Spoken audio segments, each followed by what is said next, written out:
Hi, my name is Kunal Sagar.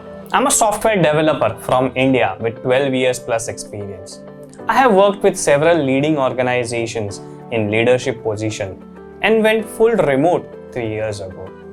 Today, I work remotely with Turing as a lead software engineer. Remote work has not only given me flexibility and freedom, but also plenty of opportunity to create an upward career graph for myself. But only when I learn to do it the right. Finding remote job is one thing, but managing a remote work is another. Most of us are trained for in-office, in-person jobs, but a remote work environment looks and feels very different. Having worked with multiple remote teams over the years, there are certain insights I have gained about collaborating and leading a remote team. These can be helpful, especially if you are new to remote jobs. Number 1.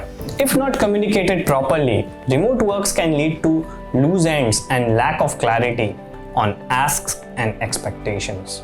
For example, will you work specific or predefined work hours, or your schedule will be flexible? Will you need to clock work hours? How will the deadline be set? What kind of outputs are expected? And a lot of concerns like that. While most organizations I worked with had their own rules, some did not.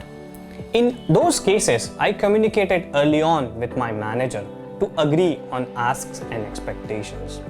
The earlier you do it, the better it is. Number 2. Be flexible and agile. Remote workplaces are dynamic. Over the years, I have worked with global teams with different time zones, people with different culture and different way of working.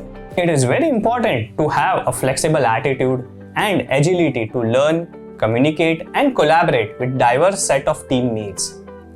This will help you achieve maximum productivity and not waste time. Number 3. You don't always need to be online.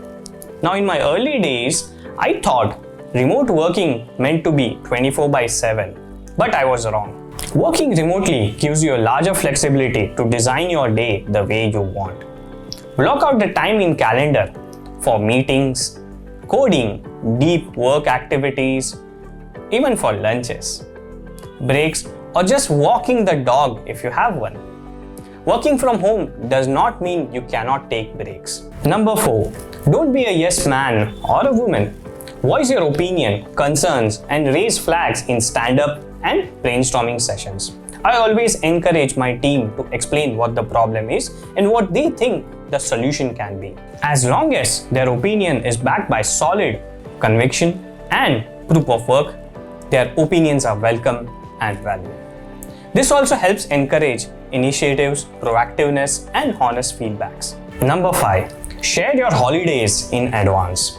If you worked in a global team, as do I, chances are that different people celebrate different holidays based on their culture and regions. Make sure that you communicate such holidays well in advance. The same goes for taking personal and planned leaves. I always plan my leaves in advance and inform my team so that the workflow does not get affected and nobody disturbs me on my personal time off. Number 6. Set up a productive home workspace. I don't know about you, but I've got naughty kids here at home. So, for me, it's very important to have a designated work area where I can sit down just to work. It's well organized, well lit, and has all my technical gears. It makes me feel good, and once I'm done working, I run to my kids and spend my time with them.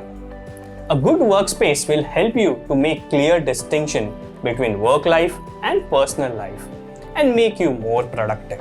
So these were some of my personal mantras that I've collected over the years to make most out of remote work. Hope this helps your transition to remote work easily.